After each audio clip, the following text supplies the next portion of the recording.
Welcome to Pennsylvania Newsmakers, and as always, thanks for watching. Well, we have quite a show, a broad variety of subjects. How about this? Could you think of anything more important than keeping our children safe in the schools?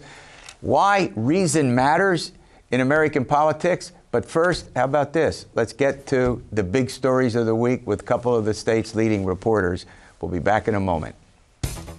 This is Pennsylvania Newsmakers, a fast-paced, unrehearsed weekly discussion with and about the leaders who shape your world. And now, here's your host, Terry Madonna. Well, let's get right to it. We have a variety of subjects to cover. They're all a little different, but I hope fascinating. First of all, joining me is Brad Bumsted. He's the bureau chief with the Caucus, and Liz Navratil. She's with a Capitol reporter for the Pittsburgh Post-Gazette. Is that right? Capitol, but you do other things, and so do you, right? Well, let's get to it. We had the sudden resignation of Rich Alloway, a member of the state legislature. And Brad, I'll start with you on this. It seems like there's a great deal of uneasiness in the legislature. Maybe it's because of the bickering, the partisanship, the fact that it's hard to get anything done. Is this going, well, first of all, is this going to be a trend? Is this something that we as citizens of the state of Pennsylvania need to be concerned about? Well, it could be, but we don't really know. We're dealing with one resignation here, but it was the suddenness of his resignation. No one was expecting this at all. And it was the fact that it was a midterm resignation. He's only 2 years through a 4-year Senate term. Right. And at the beginning of this session, January 1st, 2nd, he was tweeting numerous things about how he looked forward to working with his colleagues, how he went on to, had goals for this session, the things he was going to do, and then boom, 2 weeks later, he resigns. And I talked to him, and he said he was sick and tired of politics. He said his heart was no longer in it. I couldn't stand the politics of the building, felt he was blocked in leadership, that he couldn't move up. So he's going to become a lobbyist. Yeah. Oh, and yeah, so he's going to be back into the mix of the... Right. Well, people were saying, if you're so sick of it, why are you coming back as a lobbyist? Maybe it was about the money. Who knows? Who knows? But look, you cover the Capitol. I just think personally, having witnessed, what goes on in the legislature and followed this for a long time, that we have unprecedented, how do I put this? Partisanship, polarization. They don't seem to like each other very much. They attack each other. They don't socialize the way they used to. Am I on Mars about this, or is that what's going on? I mean, there are some people who say they've seen folks in both parties sort of become more polarized. We saw an influx of more conservative Republicans several years ago.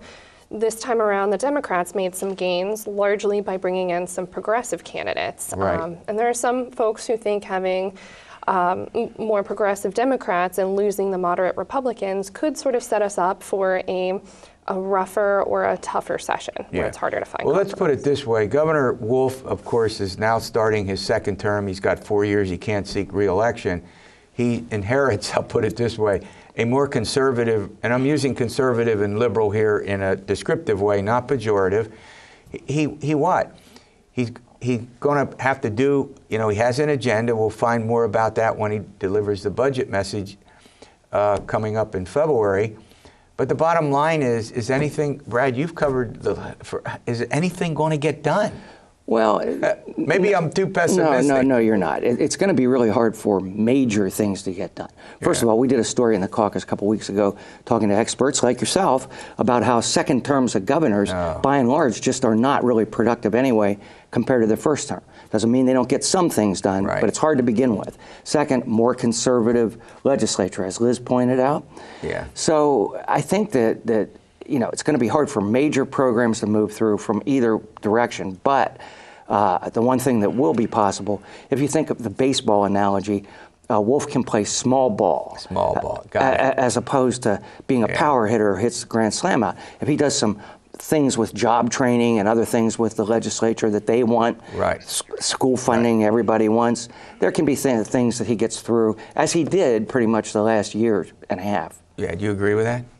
I think a lot of people expect him to kind of focus on issues where there is a reasonable chance of compromise. Let's run to a break. When we come back, I want to get into that, but I also want to talk about the unusual celebration of a life of an individual who works for the state legislature, properly so. This is important. We'll get to that and more after these words. This broadcast of Pennsylvania Newsmakers is presented by the Pennsylvania Chamber of Business and Industry, the statewide voice of business, and by the Pennsylvania State Education Association and Partners for Public Education, bringing the power of a great education to our schools, our students, and our communities.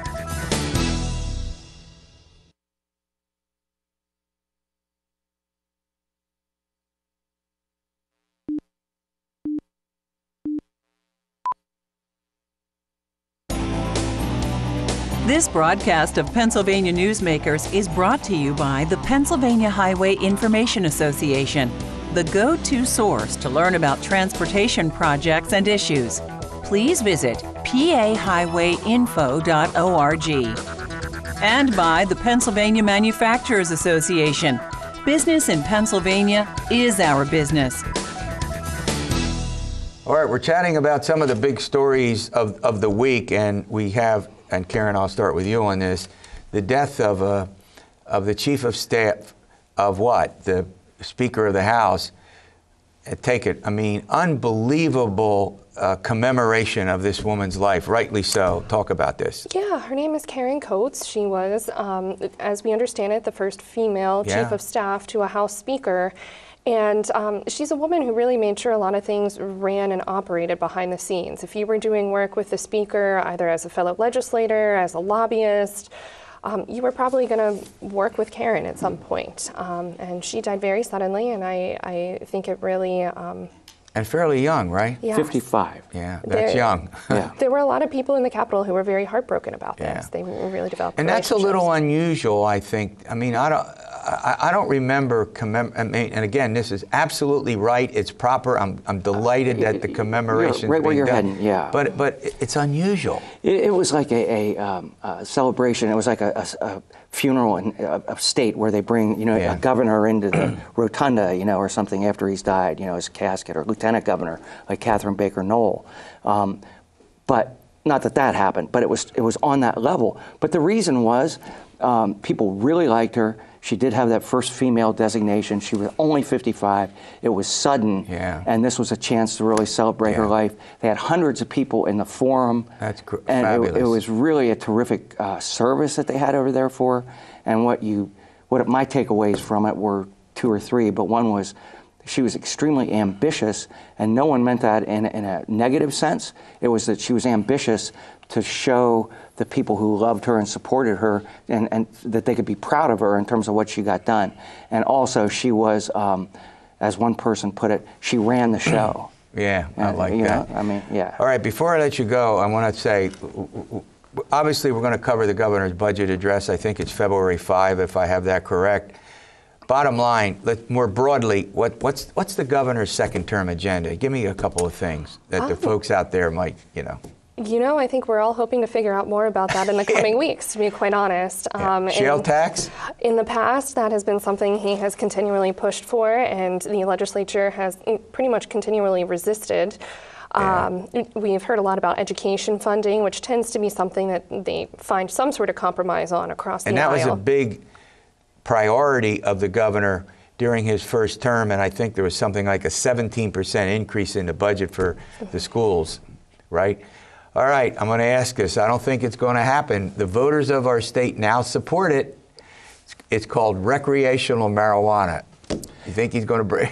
I know, we're just surmising here. Well, but he has asked Lieutenant Governor John Fetterman to head a task force to look into this after we've already done medical marijuana, which really has no correlation to it because it doesn't make you high. It's not the same thing. But a lot of revenue could be brought in by recreational marijuana.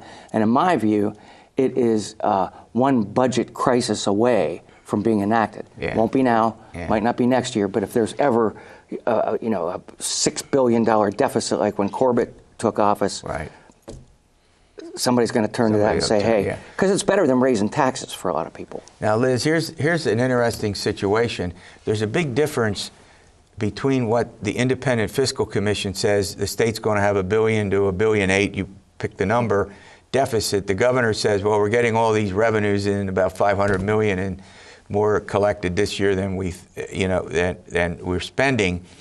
Is there going to be a big battle over money? I think a lot of people predicted a big battle over money even last year when last year's budget passed, because a lot of people described it as sort of an election year budget to cruise everyone through the election. And what we tend to see most years are these kind of quiet little transfers from one account to another.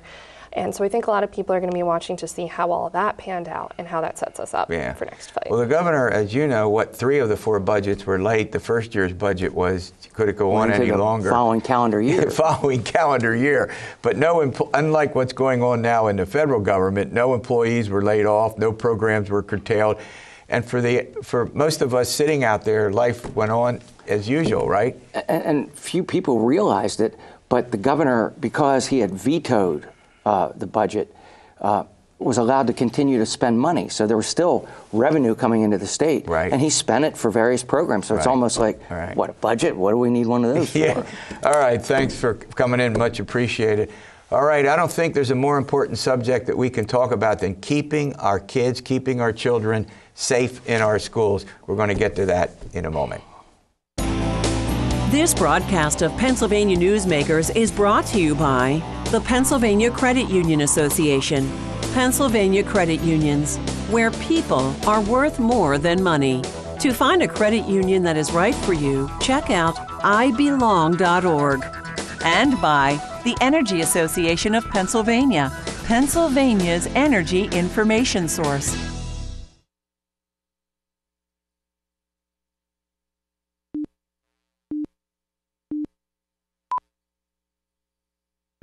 This broadcast of Pennsylvania Newsmakers is brought to you by the Association of Pennsylvania State College and University Faculties, representing the faculty and coaches who are devoted to providing quality public higher education for Pennsylvania's college students.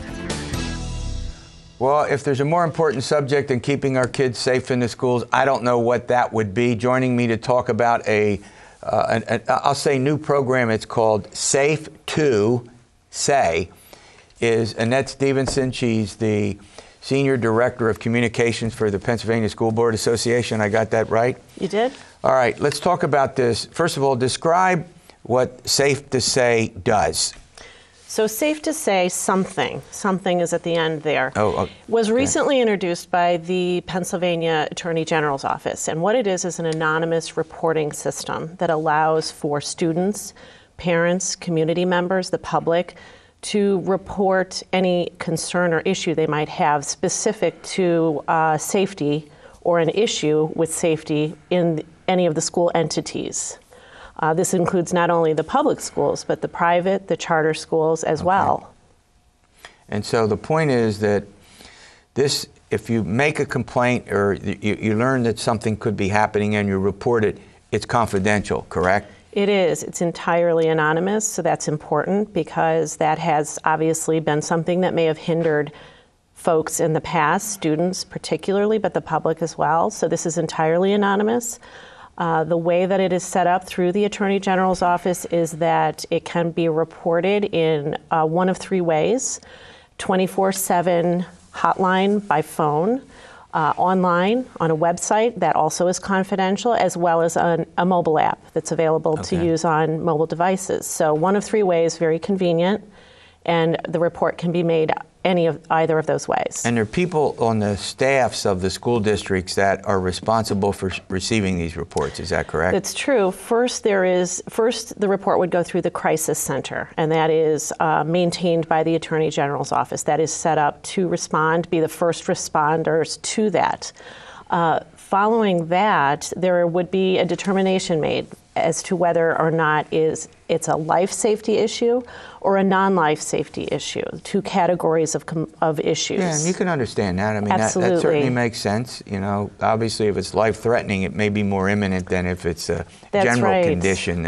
Go ahead. Absolutely. So life safety would include something that's imminent danger, such as a weapon in the school or a suicide that is occurring at that moment. So that type of complaint would go to 911 as well as to the school entity itself. So just to clear this up, this program just started this month. Is that correct? That's true, January 14th.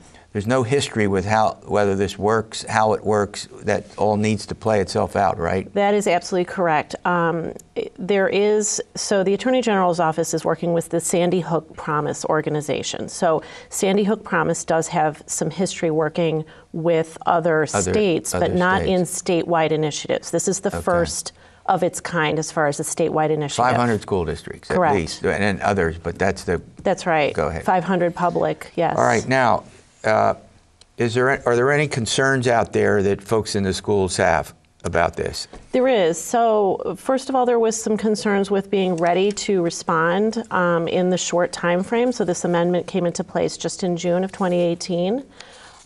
It is mandated that it be launched by January 14th, 2019. So it's a relatively short amount of time for the schools to be prepared. So mostly there was concern on that end. Also some concern perhaps about the system being misused, fraudulent complaints being made. Yeah. But that has been addressed by looking at some of the other states that have implemented it in not statewide programs, but school district programs where they've seen less than 1% of those complaints being fraudulent. Now, school districts historically would, and particularly more in recent years, given what we know about some of the horrific things that have occurred in schools, have set up their own operations for dealing with this. That's true. Do they conflict? I mean, obviously it's state law, so that means school districts have to comply. So is that manageable, do you think? Is that going to be worked out with what they've done historically versus the new system? Yeah, you're absolutely right. There are school districts that have had anonymous reporting systems in place already for their district. So in some of those instances, this will supplement what they already have in place. For the school districts that have very real financial challenges that are maybe heightened than other school districts, this may present the first opportunity for them to have an anonymous reporting system. Yeah. So it would either supplement or be the first within the district. So to go back, have you looked at, maybe this is a question you can't answer, first statewide, but this program has existed in other places. How's it generally been received? Well, that we are aware of. Yeah, I don't have, same concerns with respect to the school districts being able to manage it. And as you brought up earlier, there is a team that's established at each school district. The recommendation is that it be 3 to 5 individuals that would be on the receiving end of those notifications coming from the crisis center. Some districts may have a larger size group than that. All right, now you have an assignment, and that is come back at some point and give us an update. Absolutely. So we know how this works. And it sounds like this is important given one of our big concerns, right? It is, and they just in the 9 to 10 days, as of yesterday, 9 days that it's been in place, they've already responded to more than 600 reports. Oh my gosh. And addressed them. All right. I know this is sort of an unusual topic, why reason matters in the current political environment. There's a book out there. We're going to talk to the author of that book. Why Reason Matters? Something like that. We'll be back soon. This broadcast of Pennsylvania Newsmakers is brought to you by the Pennsylvania Medical Society. Inspired physicians committed to the good health of Pennsylvanians and the advancement of the practice of medicine. And by the Pennsylvania Healthcare Association, the future of long-term care.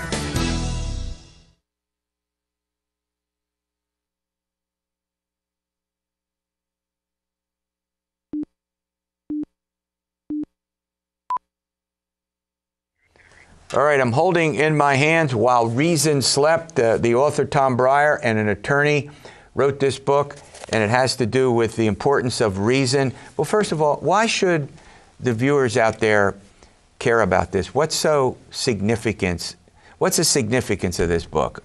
Well, the reason I wrote the book, I was inspired by a 23-year-old Abraham Lincoln, who said that in times of tribulation, we have to look to the story of America's founding and the ideological origins of the Revolution. And so, I was reading a lot about the philosophical underpinnings of the Constitution. Sure. And you see with remarkable clarity the founders' ideas for government. And they really emphasize reason and a dedicated pursuit to the common good. And I think it's only by looking at that and kind of drawing a contrast, I think, to where we are today, that it really becomes evident that we have to prioritize what the founders instructed the government to be. So the fact of the matter is that what the founders did has relevance today, correct? Absolutely. What's the relevance? The relevance is that the Constitution was constructed with a very specific focus. Actually, I think one of the most interesting thought experiments you can have is the one that was proposed in 1787 at the Constitutional Convention. You know, are human beings capable of self-government? I mean, it's for the first time in human history. There are people now, given what's going on in government, who might question that, right? Well, you know, it's fascinating because Alexander Hamilton was firmly adamant that human beings aren't capable of self-government. Yeah. And he was persuaded by Thomas Hobbes, who said, you know, life is tough, right? People are governed by self-interest, and we can't entrust them with the responsibilities of democracy. And the word citizen for the founders has a specific meaning. You know, it's for the first time in human history that the word citizen is given by birthright. In ancient Athens, it was only conferred upon those in nobility. Yeah. And the founders understood that word to be a duty, not a title. And that duty is to pursue the common good. How have we moved away from that, do you think? Well, I use an individual named Edward Bernays as kind of a diagnostic probe to explain the transformation that's occurred. And it's so fascinating because I do think he's one of the most consequential figures in American history, and he's often overlooked. He's the forefather of modern propaganda. Like we don't have any propaganda out there, right? He called it the engineering of consent. And he was a PSYOP soldier in World War I, and he was Sigmund Freud's nephew, and he learned from Sigmund Freud how to kind of appeal to people's... So did we all learn a lot from Sigmund Freud. Subconsciously, maybe. Yeah, right. We may not know we know it, right? Go ahead. But he worked for President Wilson. He was responsible for America's propaganda effort in Latin America. And he saw how successful his efforts were by appealing to people's emotions through the proliferation of media. Yeah. And he applied his lessons in the political sphere. He worked for Presidents Wilson, Harding, Coolidge, and Eisenhower. Wow. And one of the most interesting stories is that he was hired by the American Tobacco Company in 1929 to convince more women that they should smoke. Oh, my. And he did so with stunning success. He said to the leaders of the women's suffrage movement, you should light torches of freedom.